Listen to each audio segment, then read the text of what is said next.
when I did my initial review for um, the movie Cujo, I noticed that there was a lot of repetitiveness on what I said and how I put things, and in some ways this is also a redo of that review, but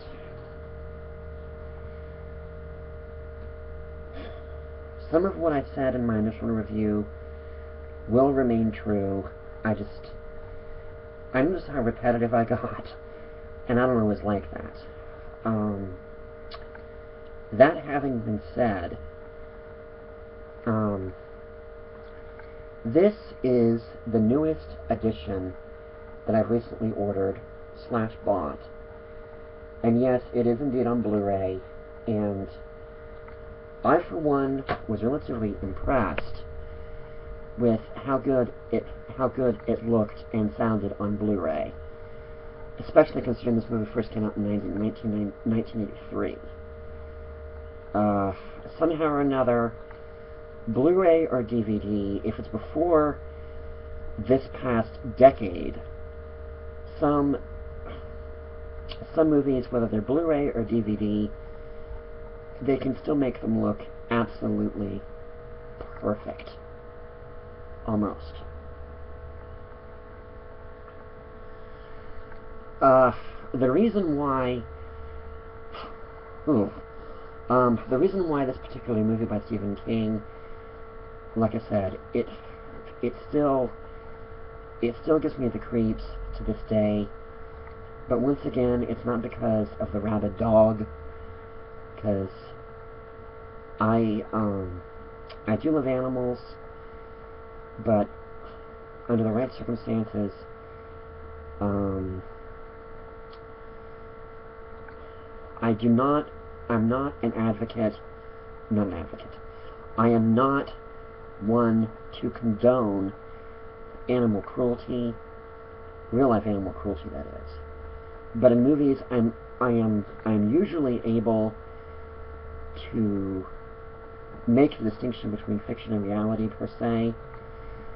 And most movies, when they have a killer animal or a killer whatever, I mean, take your pick. We've had killer insects, we've killed killer animals.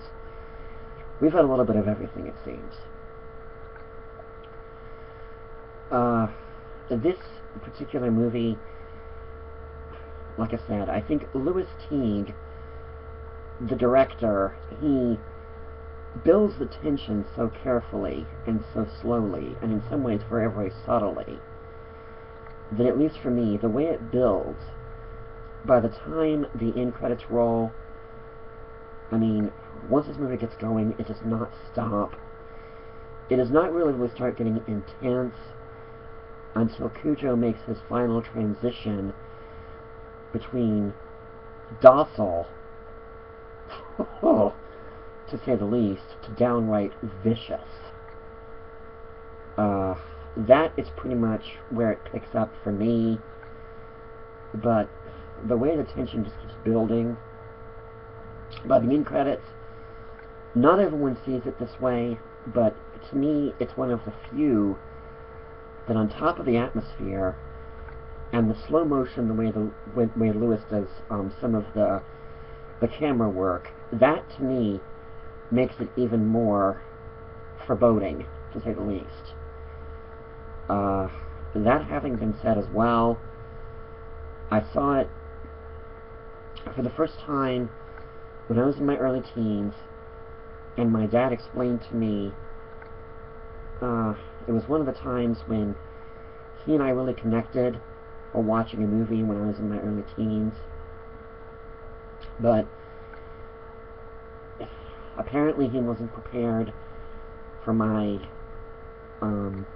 unstable reaction emotionally when Cujo really seemed to attack out of nowhere. When I was between 11 and 12, I like I said in my other video for this, I had never seen a movie about a rabid dog. I had heard that Saint Bernards in particular, they're definitely trained to protect. So, for obvious reasons, this movie was not. It did not make animals look bad, at least not to me, because once again I was able to make the thing between fiction and reality. Not to say the rabies problem could not still happen, and maybe this, I don't know. Like I said, I'm very, very intrigued by what I've heard about the book. Like I said, I've seen the movie enough times that it's going to be hard to, while reading the book, if and when I get to it, it's going to be very, very, very hard to read the book without picturing, certain scenes from the movie. Because to me, the movie is, it is very, very good, at least to me, and the cast, in particular Dee Wallace, I have seen her in E.T. Those who don't know, she had a somewhat brief role in Rob Zombie's remake of Halloween. If you didn't know that was her, I don't know what to tell you, because I recognized her almost instantly. And in this she was very good as well. This is also one of the few Stephen King movies that I not only saw and liked, but the parental unit in this film, Stephen King is not, like I said before, he is not very well known, or even his movies for that matter, for having a parental unit as loving and supportive as Dee Wallace and the person playing her husband, Daniel Hugh Kelly, Daniel Hugh Kelly, as her husband and Tad's father. I have not seen many Stephen King movies where the parental unit is like this with their children.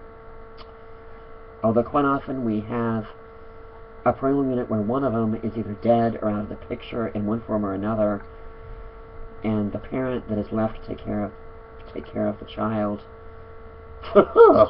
Let's just say that quite often the parents don't treat their kids with respect. In some ways, subtle or otherwise. A lot of times, as far as I've seen anyway, the parents have an iron fist attitude towards their children, and that just weirds me out.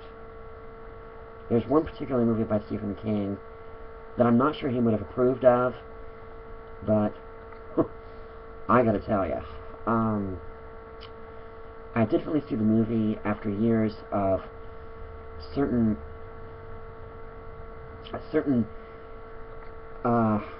couple of Stephen King movies. They really had a negative impact on me when I was a kid, and we'll get to those in a minute. But one in particular, that I liked, in spite of the bad iron-fisted parent, I did like the movie, but for the life of me, the scenes in The Langoliers with Bronson Pinchot and him as a child with that, at least to me, that monstrous screamer of a father, those scenes, they both scared me and they angered me, to say the least. You can put fear into your children's hearts without taking it to this particular level. I mean, because I liked the movie, and believe it or not, I do have it on DVD as well. but I've had a hard time getting into it again. Part of what makes that movie work is the cast, aside from Bronson Pinchot, because as hard as he tries, he cannot, I mean, if anything, his scenes with his father are the most creepy as far as his character goes. The other actors, they do a very, very good job, but like I said, we'll get to that one later. Like I said, there was something about Cujo, in particular the way Louis T. just builds the tension, and it just, by the time it's over, at least for me, you're sitting there and you're almost breathless. That was my reaction almost every time watching it, since getting it on DVD, both the clear cut and both the DVD clear cut and of course the Blu-ray. Then of course there's Making a Featurette, which I think is very, very informative, to say the least, and it's a three-parter. You get interviews with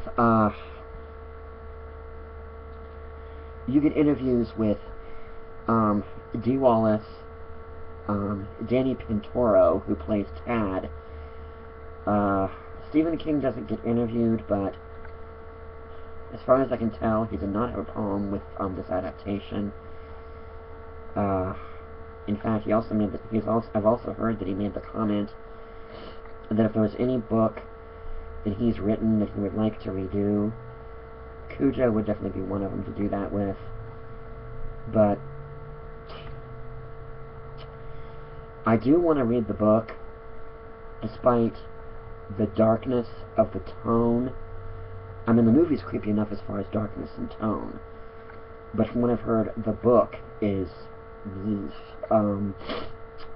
a lot darker, and but that goes without saying, considering it went from book to movie.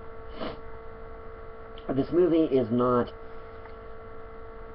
I don't want to say it's terrifying, except from a psychological standpoint. But like I said, don't take my word for it and check it out for yourself. This is basically a supplement to my original review for Cujo. This particular one, I am not going to, unlike Needful Things, I'm not going to delete my other one for Cujo. This is mostly just a supplement. And apparently, once again, I'm a little overboard with repetition. Either way, I hope you enjoy it. And once again, don't take my word for it. Between the book and the movie, Stephen King fans specifically, check it out. You may be very, very impressed with both. Because if nothing else, I was very impressed with the movie, after getting over the terror behind it when I was a little kid, or in my preteens. Thanks again, and goodbye for now.